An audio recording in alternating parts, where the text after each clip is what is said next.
Hi. நாங்க big pass முடிச்சிட்ட அப்புறமா நிறைய பேர் கிட்ட திருப்பி சொன்னது வந்துட்டு ஒரு சீரியலை வந்து ரிவ்யூ பண்ணுங்க, அது டெய்லி வரும், நீங்களும் டெய்லி பண்ணுவீங்கன்ற மாதிரி நிறைய கமெண்ட்ஸ் வந்து சீரியல்னு வந்தாங்க.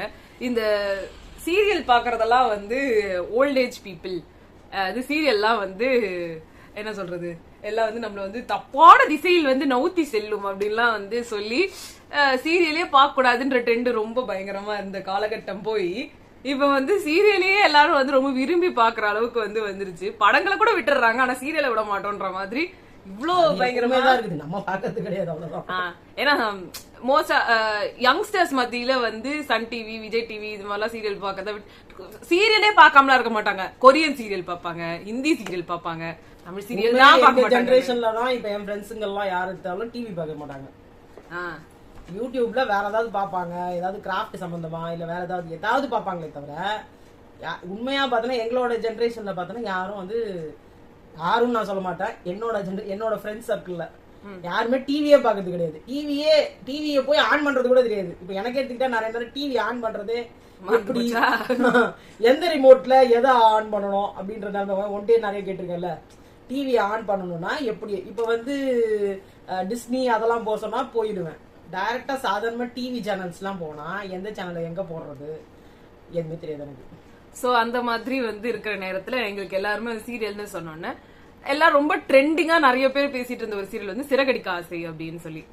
எதிர்நீச்சல் ஒரு கட்டத்துல வரைக்கும் ரொம்ப ட்ரெண்டிங்ல இருந்தது. மாரிமுத்து சார் இறந்துட்டு அப்புறமா வந்து சின்ன நம்ம பாக்கல. ஆமா, நாங்க ரொம்ப லேட்டர் டைம்ல தான் பார்த்தோம். முன்னாடிதான் ஏதோ ஒண்ணுல வந்துட்டு எங்க வீட்டுல யாரோ ஏதோ சொல்லி ஏதோ வித்தியாசமா நடக்குது இதுல சீரியல்னு போய் பாக்குற நேரத்துல அவர் போயிட்டாரு. அவர் போடணும், இவர் வந்துட்டாரு. இவர் வந்து சீரியல் கன்றாவியா போயிட்டு இருக்கு, இப்ப வரைக்கும் கன்றாவியா தான் போயிட்டு இருக்கு. சோ எல்லாம் சிறகடிக்க ஆசை பாருங்க, இப்பதான் ஸ்டார்ட் ஆச்சு, கொஞ்ச நாள் முன்னாடிதான் நாங்க இப்பதான் பாக்க ஆரம்பிச்சோம். சோ அந்த சீரியலை வந்து டெய்லி அப்டேட்டும் கொடுத்து எங்களோட ரிவ்யூவை சொல்லலாம் அப்படின்னு வந்து ஒரு முடிவுக்கு வந்திருக்கோம். இந்த இது வந்து ரொம்ப பெருசாலாம் இருக்காது, கொஞ்சம் ஷார்ட்டாவே நாங்க முடிச்சிடறோம். சோ பேசிக் ஸ்டோரி என்ன சிறகடிக்க ஆசைக்கு அப்படின்னு வந்து பாத்தீங்கன்னா, மீனா அப்படின்னு சொல்லி ஒரு பொண்ணு. அந்த பொண்ணு வந்து இது எதுக்காக பாக்கணும்ன்றதையும் சொல்லிடு. அதாவது ஒரு ப்ராப்ளம் ஆரம்பிச்சதுன்னு வச்சுக்கோங்களேன், 2 எபிசோட் மேக்ஸிமம் 3 எபிசோடுக்குள்ள முடிஞ்சிருங்க. ஓகேவா, ஒரே ஒரு ட்ராக் தான் வந்து ஒரு வாரம் இழுத்தாங்க. அது வந்து ஆனா அந்த ஒரு வாரமும் நல்லா போச்சு. சோ அந்த அளவுக்கு வந்து சிறகடிக்க ஆசையில வந்து உங்களை இந்த அப்படியே அப்படி விட மாட்டாங்க, டக்கு டக்கு டக்கு டக்கு டக்கு டக்குன்னு வந்துடும். அது மட்டும் இல்லாம நீங்க டிவில தான் பாக்கணும்ட்டு வந்து இல்ல, இந்த மாதிரி ஹாட் ஸ்டார் அந்த மாதிரி ஏதாவது ஒண்ணுத்துல வந்து நீங்க முன்னாடியே பாத்துடலாம். காலை உங்களோட டைம் ஸ்பெசிபிக் உங்களுக்கு எப்படி இருக்கும், நீங்க வந்து விஐபி அக்கௌண்ட் வச்சிருந்தீங்கன்னா இதுல ஹாட் ஸ்டார்ல நீங்க அதை வந்து பாத்துடலாம். அந்த மாதிரிலாம் நீங்க சன் டிவில எல்லாம் பார்க்க முடியாது, அவங்க வந்து போட்ட அப்புறமா தான் அது வரும் சன் நெக்ஸ்ட்ல. சோ அதனால வந்து ரொம்ப ஒரு யூசர் ஃப்ரெண்ட்லி இது வந்து. அது மட்டும் இல்லாம ஒருத்தர் பேஸ் பண்ணி கதை கிடையாது, எல்லா கேரக்டருக்கும் ஏதாவது ஒரு கதை சைட் பை சைடு ஓடிக்கிட்டே இருக்கும். இப்ப ஹீரோயின் மீனா அப்படின்னா மீனாவே காமிச்சிட்டு இருப்பாங்கன்னா இல்ல, ஹீரோ வந்து முத்துனா முத்தே காமிச்சா இல்ல, அந்த மாதிரி இந்த கதை நிறைய இருக்கு. சோ பேசிக் ஸ்டோரியில இருந்து ஆரம்பிச்சிடலாம். அந்த விசேகர் படத்தெல்லாம் பாத்துருப்பாங்கல்ல, 3 பேர் ஃபேமிலி விரலுக்கு ஏத்த வீ, அந்த மாதிரி பாத்தீங்கன்னா ஒரு 3 ஹீரோ இருப்பாங்க, அப்புறம் 3 ஹீரோயின் இருப்பாங்க. 3 பேருக்கு தனித்தனியாவும் ஸ்டோரி போகும், 3 பேருக்கு சேர்த்து ஸ்டோரி போகும். இதுதான் இந்த கதை. அது மாதிரி பிடிக்கும். இப்ப சம்சாரம் அது மின்சாரம் விசு ஸ்டோரிஸ் எல்லாம் பார்த்து உங்களுக்கு எல்லாம் தெரியும். அது பாத்தீங்கன்னா நிறைய ஃபேமிலிஸ் காட்டுவாரு, எல்லா ஃபேமிலிலயும் ப்ராப்ளத்தை காட்டுவாரு, எல்லா ஃபேமிலியும் சேர்ந்து ஒரு ப்ராப்ளத்தையும் காட்டுவாரு. அந்த மாதிரி சோ அந்த மாதிரி டைப் பிடிக்கிறாங்க இல்லையா, பிடிக்கிறவங்களுக்கு இது வந்து ஒரு சினிமா படம் மாதிரி ஒரு என்டர்டைன்மெண்ட். இப்ப எங்களுக்கு பேசிக்கா வந்து இந்த வேலை இழுத்துட்டு போறதெல்லாம் எங்களுக்கு பிடிக்காது. அது ஏன் மண்டை வெடிச்சிடும், ஏன்டா இதை பார்க்கறது சும்மா இருக்கலாம்னு. அதனால எங்களுக்குலாம் சீரியல், நான் எஸ்பெஷலி நான் இவ்வளவு ஹிந்தி சீரியல் பாப்பா, எனக்கு சீரியல்ஸ்னாலே மறந்து போச்சு. நான் பார்த்ததெல்லாம் பாத்தீங்கன்னா மெட்டி ஒலி, அப்புறமா பார்த்தோன்னா சித்தி, அண்ணாமலைன்னு ஒரு சீரியல், இதெல்லாம் பல பேருக்கு தெரியவே சான்ஸ் இல்லை, அந்த டைம்ல பார்த்ததுதான். அதுக்கப்புறம் மர்ம தேசம், இதெல்லாம் கொஞ்சம் என்ன சொல்றது சூப்பரா இருக்கும். மர்ம தேசம் இவளுக்கு கூப்பிட்டு கூட காமிச்சேன் நான். ஆக்சுவலா அது கவிதாலயா உங்களுக்கு அப்டேட் பண்ணிருந்தாங்க, அதுல காமிச்சேன். இவளுக்கு ரொம்ப பிடிச்சிருந்தது. பாவம் சமீபத்துல அந்த பையன் கூட இறந்து போயிட்டான். அதுல குட்டி பையனா வரும், ரொம்ப கியூட்டா இருக்கும். அவனை சுத்தி தான் ஃபுல் கதையும் போகும். அது பார்த்துக்க அந்த சீரியலுக்கு அவன் தான் ஹீரோ மாதிரி. பட் அது ரொம்ப மனசு கஷ்டமாயிடுச்சு, அந்த பையன் இறந்து போயிட்டான்னு சொல்லிட்டு கேள்விப்பட்டோம். அது அப்பதான் நாங்க பார்க்க ஆரம்பிச்சோம். நாங்க பார்த்த போதுதான் அவன் இறந்துட்டான் இல்லையா, உடனே அது வந்துச்சு. சரி நீ சொல்லு. சோ இந்த கதை வந்து ஃபர்ஸ்ட் பேஸ் பண்ணது வந்து பாத்தீங்கன்னா மீனான்ற பொண்ணு தான் வந்து ஹீரோயின். அவங்க வந்து ஒரு நார்மல் லோவர் கிளாஸ்ல வந்து இருந்த ஒரு பொண்ணு. அதாவது வந்து பெருசா வருமானம்ன்றது வந்து அன்னன்னைக்கு வந்து செய்யற கூலியை வச்சுதான் வந்து அவங்களுக்கு வருமானம், அவங்களுக்கு விற்பனை ஆகிறத வச்சுதான். ஸோ அவங்க வந்து பூக்கடை வந்து நடத்துறாங்க. அவங்க அப்பா அம்மா எல்லாருமே அதேதான், பூ வந்து பிசினஸ் பண்றாங்க. பிசினஸ் இல்ல, சும்மா கோயிலுக்கு வாசல்ல வச்சுட்டு பூ விற்கிறாங்க. அதான் வந்து அவங்களோட வேலை. மீனாக்கு வந்து ஒரு தங்கச்சி ஒரு தம்பி இருக்காங்க. தங்கச்சி படிக்கிறாங்க. எதை எடுத்தாலுமே வந்து நெருக்குன்னு கேள்வி கேட்கிற ஒரு கேரக்டர். மீனா ரொம்ப சாஃப்ட் டோன், ஒரு எல்டர் டாட்டர், ரெஸ்பான்சிபிலிட்டிஸ் எடுத்துக்கிற ஒரு பொண்ணு. யார்ட்டையும் பெருசா நம்ம எதுவும் வந்து பிரச்சனை வச்சுக்க கூடாதுன்னு. ஆனா பிரச்சனைன்னு பாத்துட்டாலும் வந்து வெகுண்டு எழுந்துருவாங்க. அந்த மாதிரி ஒரு கேரக்டர். எல்லாத்தையும் சும்மாவே விட்டுற மாட்டாங்க, கேட்க வேண்டிய இடத்த கேட்பாங்க. அது ரொம்ப சாஃப்ட் டோன் பர்சன்.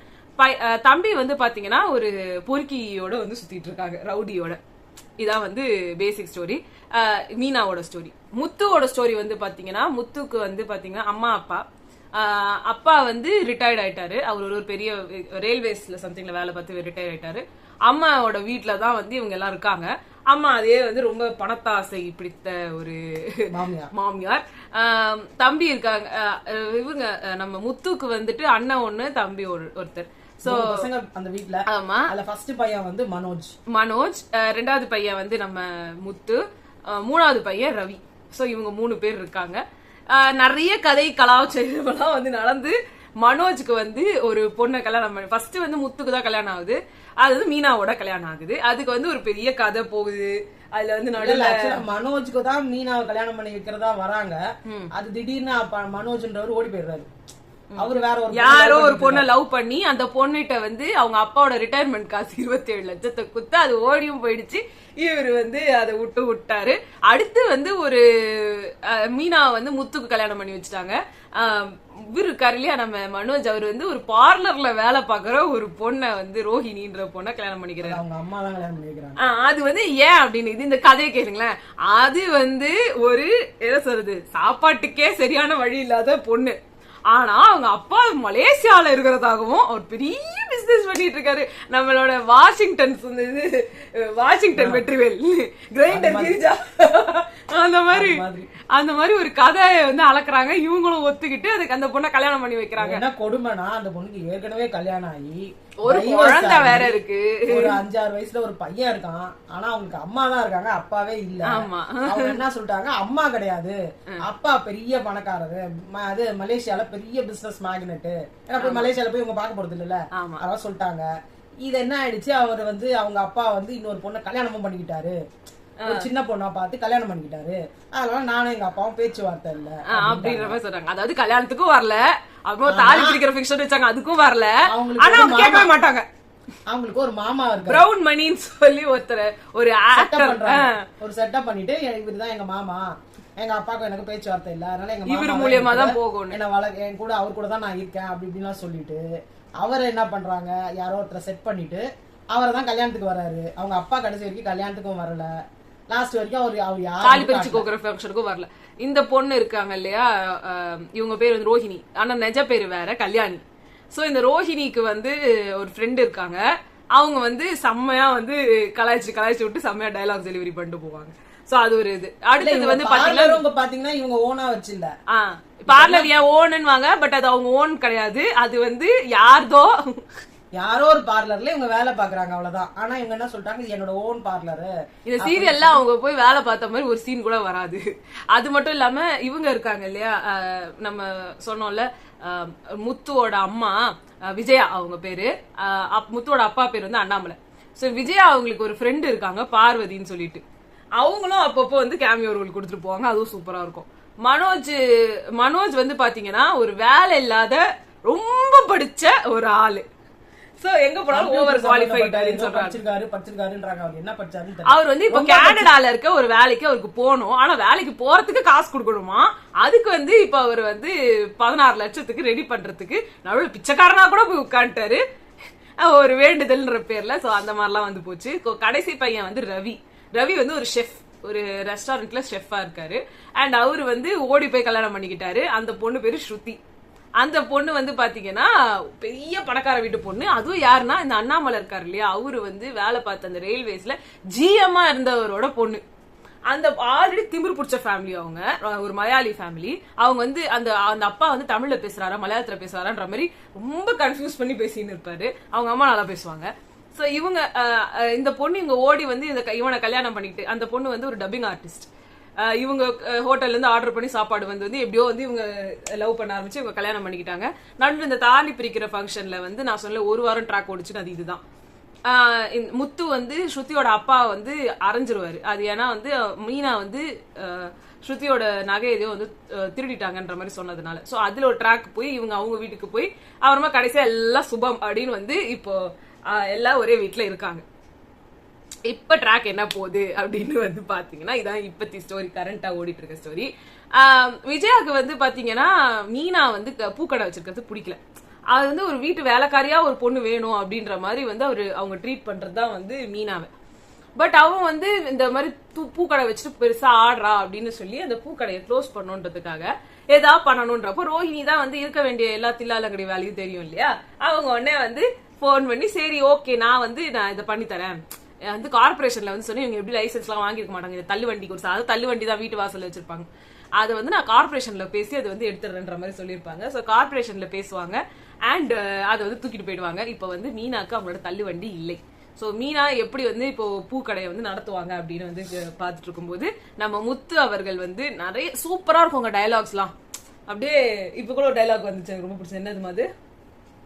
கஷ்டம்ன்றது வந்து கஷ்டம் இருக்கும்போது சாப்பிட மாட்டேன்னு அவங்க சொல்லுவாங்க. அதுக்கு சொல்லுவாங்க நல்லா கஷ்டம் வரும்போது நல்லா தெம்பா இருக்கணும், தைரியமா இருக்கணும். அப்பதான் அந்த கஷ்டம் நம்மளை பார்த்து ஓஹோ இவங்க நம்ம கிட்ட இருக்கக்கூடாது, இவங்க கிட்ட நம்ம இருக்கக்கூடாதுன்னு ஓடிடும். இதே நீ கஷ்டம்னு உட்காந்துக்கிட்டு சோர்ந்து போய் உட்காந்துக்கிட்டு இந்த மாதிரி இருந்தனா ஓஹோ இதுதான் நம்ம கரெக்டான இடம்னு சொல்லிட்டு ஒரு சேர் போட்டு உட்காந்துக்கும். அதனால எப்பவுமே கஷ்டம்னா எல்லாரும் எனக்கு இல்லாத கஷ்டமா, எனக்கு 1008 நம்பிக்கை துரோகம் 1008 கஷ்டத்தை பார்த்துட்டு தான் வந்திருக்கேன். பிகாஸ் இவர் வந்து பிறந்தப்பே இவங்க அப்பா அம்மா கிட்ட இல்லாம இவங்க வந்து இவர் பையன் அப்படின்னு சொல்லி இவங்களுக்கு அந்த அண்ணாமலைன்றவருக்கு அம்மா இருக்காங்க, பட் கிராமத்துல இருக்காங்க.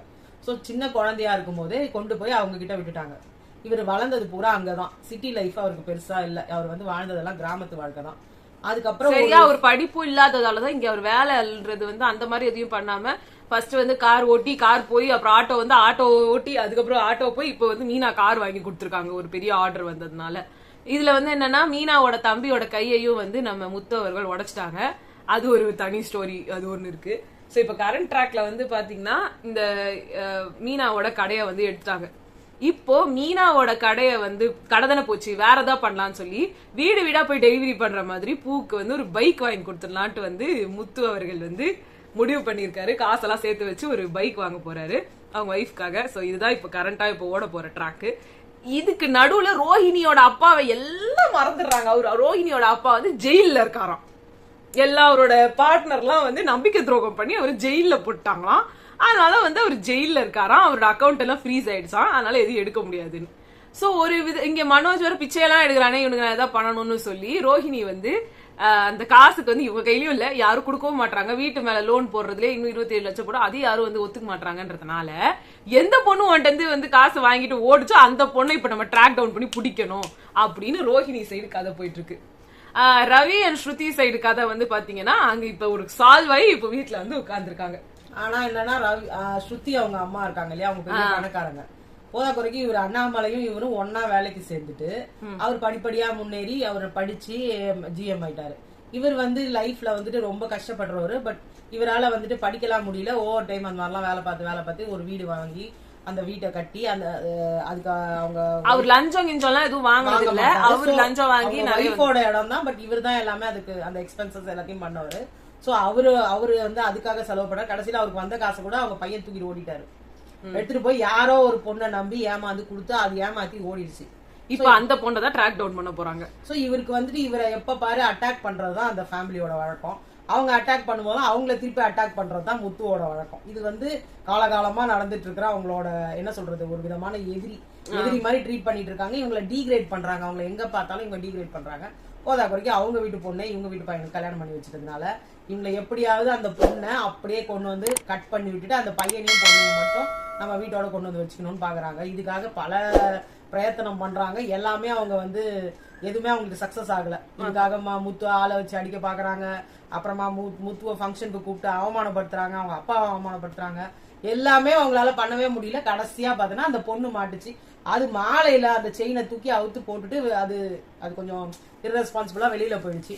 ஐயோ மாலையில செயின் கிடக்கேன்னு சொல்லி எடுக்கும்போது நீ என் பொண்ணோட செயினை திருடுறியான்னு சொல்லி கேவலப்படுத்துறாங்க. சோ இப்படியே அவர் பண்ணிக்கிட்டே இருக்கிறாரு. சோ இவங்க சக்சஸ் ஆக போறாங்களா, அவங்க சக்சஸ் ஆக போறாங்களா? அது கடைசியா ஒரு வழியா அந்த பொண்ணை அவங்க வீட்டுக்கு கூப்பிட்டு போயும் அவங்க லாஸ்டா இவங்க 2 பேரும் பேசி கன்வின்ஸ் பண்ணி அந்த பொண்ணை வீட்டுக்கு கூப்பிட்டு வந்துட்டாங்க. இப்போ இவங்க அந்த மாமியார் வந்து என்னைக்குமே வந்து இந்த ஃபர்ஸ்ட் 2வது மருமக தான் இவங்க மீனான்றவங்க. அவங்களை எங்கெல்லாம் டீக்ரேட் பண்ணலாம், எங்கெல்லாம் அடிச்சு நவுத்தலாம். நீ வந்து கேவலமானது, நீ ஒரு பிச்சைக்கார வீடு, நான் 2 மருமகளையும் பெரிய பணக்கார வீட்டுல இருந்து எடுத்துட்டேன், நீ தான் என்னோட குடும்பத்துக்கு ஒரு அவமானம். அதே மாதிரி அந்த பையனை வந்து அவனை கண்டாலே எனக்கு பிடிக்கல, தான் பெத்த புள்ளதான், ஆனா வந்து அவங்க ஒரு சித்தி கொடுமை மாதிரி பண்றாங்க. அவரை கண்டாலே உங்களுக்கு பிடிக்கல, நீ படிக்கல, நீ எதுவுமே லாயக்கு இல்ல, ஒரு எங்களை அவமானப்படுத்துற மாதிரி ஆட்டோ ஓட்டுற. அது யூஸ்வலா இருக்கிறது தான் அம்மாக்கு. நீ சின்ன வயசுல இருந்தே இவங்க படிப்பறிவே இல்லாம ஆக்கணவங்களே இவங்க தான். சோ இந்த மாதிரி எல்லாம் போயிட்டு இருக்கு. இது ஒரு நல்ல கதையா போயிட்டு இருக்கு. என்னன்னா இப்ப வந்து நம்ம யூஸ்வலா எல்லார் லைஃப்லயும் பாப்போம் இல்லைங்களா, இப்படி கீழே இருக்கவங்க எல்லாம் என்னைக்குமே கீழ்த்தரமான எண்ணம் தான் இருக்கும், மேல இருக்கவங்க தான் ரொம்ப படிச்சவங்க, அவங்களுக்கு ரொம்ப நல்ல எண்ணம் இருக்கும், இப்படிலாம் நம்ம நினைக்கிறோம் இல்லைங்களா. இதுல இவங்க கிட்டயும் தப்பான குணங்கள் இருக்கலாம், அவங்க கிட்டயும் தப்பான குணங்கள் இருக்கலாம். இது மனுஷால் வேறுபடுமே தவிர ஸ்டேட்டஸ்னால யாரும் வந்துட்டு அவங்களை டீக்ரேடும் ஆயிட மாட்டாங்க, அவங்க திருடிடவும் மாட்டாங்க. அதே பணக்காரங்களா இருக்காங்கன்றதுனால அவங்களும் எல்லாம் ரொம்ப யோகியமாவும் இருக்க மாட்டாங்க.